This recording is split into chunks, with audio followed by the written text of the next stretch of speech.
comment ça se passe les zinzins de l'espace? C'est Lolo Manga, bienvenue sur la chaîne Manga. En veux-tu? Boum boum boum. En voilà, et c'est reparti les amis pour un achat d'occasion Vinted des familles. N'oubliez pas un petit like la vidéo les cocos, un petit abonnement, ça fait toujours plaisir, merci beaucoup. Et on va voir un petit peu ce que j'ai acheté. Comme d'habitude, j'ai fait des folies. On a ici l'intégrale de Golden Kamuy en 31 tomes, si je ne m'abuse. Oui, 31 tomes. Le 31 est bien gros. Il a dû clôturer la série, je ne sais pas, avec une intrigue des familles. Et bah ici, on a, regardez-moi ça, une belle édition avec le dos qui sont à chaque fois bien colorés. Moi, je suis quand même friand de ce genre d'édition. J'aime beaucoup, en tout cas, quand il y a plusieurs couleurs par tome. Ça fait un peu, ouais, ça peut faire un peu arc-en-ciel. Je pense qu'il faut un peu de tout au niveau des éditions. C'est intéressant après au visuel sur nos étagères. Mais écoutez, voilà, j'ai craqué. Je pense que j'avais acheté ça à un bon prix. Je pense que j'avais acheté ça plus ou moins à 5 € le tome.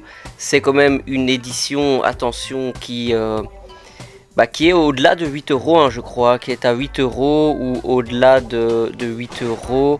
Je vais une fois vérifier avec vous ici. Oui, c'est une édition à 8 €, donc c'est vrai que l'avoir à 5 € le tome dans un très bon état, je pense que c'est une plutôt bonne affaire. Il faut savoir aussi que Golden Kamuy, ce n'est pas un manga que vous allez retrouver ultra souvent en occasion. Je pense que c'est déjà un manga assez niche, assez connaisseur. Ouais, il faut déjà connaître. Hein. C'est pas une des immenses séries comme Naruto, One Piece et compagnie où on va retrouver énormément de ventes sur internet de ces séries là. Bien au contraire, c'est quand même assez rare. Après, il y a des périodes, bien sûr. C'est toujours au hasard, hein, le marché de l'occasion. Il y a des périodes où, comme par hasard, il va y avoir plusieurs personnes qui vendront leur intégrale. Il y a des périodes où personne ne vendra effectivement son intégrale de Golden Kamuy. Donc, à prendre en considération. Vous le voyez ici sur les côtés, c'est quand même en très bon état. On a un petit peu le bout de certains dos qui sont un petit peu cornés, mais c'est pas extrême. Voilà, ça peut se réparer, ça peut se lisser, comme on pourrait dire. Et donc j'ai été intéressé par la série justement due à la sortie de Dogs Red, qui est du même auteur, et je m'étais dit que je en profiterais de l'occasion pour me prendre Golden Kamuy. Et pour d'abord lire cette œuvre-là qui a fait connaître l'auteur, qui était quand même assez anticipé, qui était quand même assez apprécié au Japon, pour me faire une idée. Et au moins en attendant, Dogs Red va sortir, parce que très honnêtement, lire un tome tous les 3 mois, c'est pas quelque chose que je trouve super intéressant. Vous êtes déjà au courant sur la chaîne. On va un petit peu regarder Manga News, hein, Golden Kamuy. Donc c'est au dessin et au scénario par Satoru Noda, qui a donc apparemment été connu avec cette série là. C'est oui, je crois que c'est du seinen, hein, c'est 14 et plus. La rédaction a donné 15 sur 20, les lecteurs ont donné 19 sur 20. Donc c'est vrai que c'est quand même assez encourageant quand on s'intéresse à une série, de voir qu'il y a quand même de très bonnes notes là-dessus. Il n'y a que 6 avis de lecteurs, ça n'est vraiment pas beaucoup. C'est là où je veux quand même vous dire que ça n'est pas une série énormissime, vendue à des milliers d'exemplaires non plus. Ça n'a pas battu les records.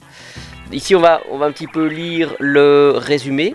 Saichi Tsujimoto est une véritable légende de la guerre russo-japonaise du début du XXe siècle. Surnommé l'immortel, il a survécu aux pires batailles menées dans les régions les plus sauvages qui soient. Mais quand le conflit se termine, il se retrouve seul et sans le sou.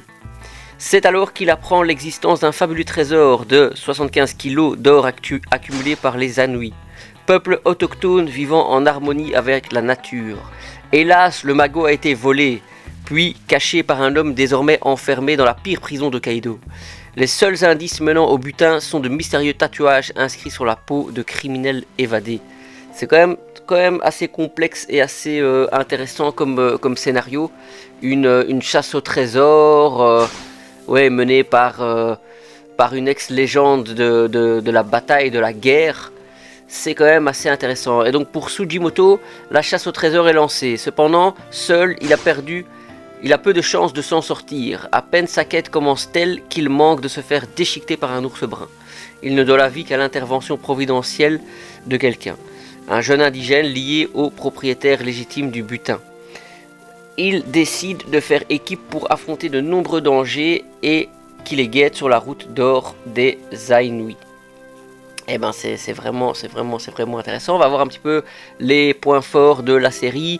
Maintes fois primé au Japon, Golden Kamuy est un formidable mélange d'aventure en milieu hostile et découverte culturelle. Le tout porté par une intrigue aux rebondissements multiples. Laissez-vous entraîner dans cette quête épique à travers les immensités sauvages d'Hokkaido. Donc il y a beaucoup, il y a un aspect historique, il y a un aspect très nature. La chasse au trésor et donc de multiples indices et rebondissements. Donc avec pour fil rouge une chasse au trésor au rythme effréné, Golden Kamuy nous offre bien plus qu'un simple récit d'aventure. C'est aussi un véritable manuel de survie en milieu hostile, ainsi qu'un bel ouvrage sur la culture méconnue des Ainu, un peuple habitant sur l'île d'Hokkaido et vivant en harmonie avec la nature. Alors bien sûr que ça a été primé et récompensé au Festival international de la bande dessinée d'Angoulême en 2018. Donc là, ça vous dit quand même l'auteur, la hauteur, je veux dire, pas l'auteur, mais la hauteur que prend ce récit. Et donc c'est vraiment, quand on s'y intéresse, quelque chose qui semble ultra intéressant, avec un très bon rythme. On va apprendre des choses. Il y a, moi de ce que je sais, j'ai vu des extraits de l'animé, il y a quand même des passages très loufoques. Je pense qu'il y a une partie aussi un peu humoristique à ce récit. Donc là, on cumule tout doucement les bons points. On cumule un petit peu tout ce qui fait le cocktail d'un manga détonnant, d'un manga quand même mémorable. Donc ça, j'aime beaucoup. On a ici donc les commentaires des lecteurs. On a quelqu'un ici qui met 19 sur 20. Superbe, une intrigue originale. Un chara-design où tous les personnages ont de l'âme sans jamais se ressembler. Des scènes de combat avec plein de détails et des paysages très réussis. Une touche de culture sur les coutumes et les talents particuliers du peuple Ainu. Des dialogues efficaces et vivants. Donc on a une bonne traduction apparemment.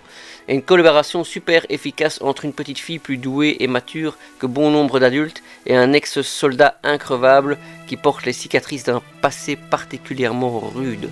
Voilà les ingrédients d'une série qui s'annonce magistrale sur tous les amateurs de pure aventure.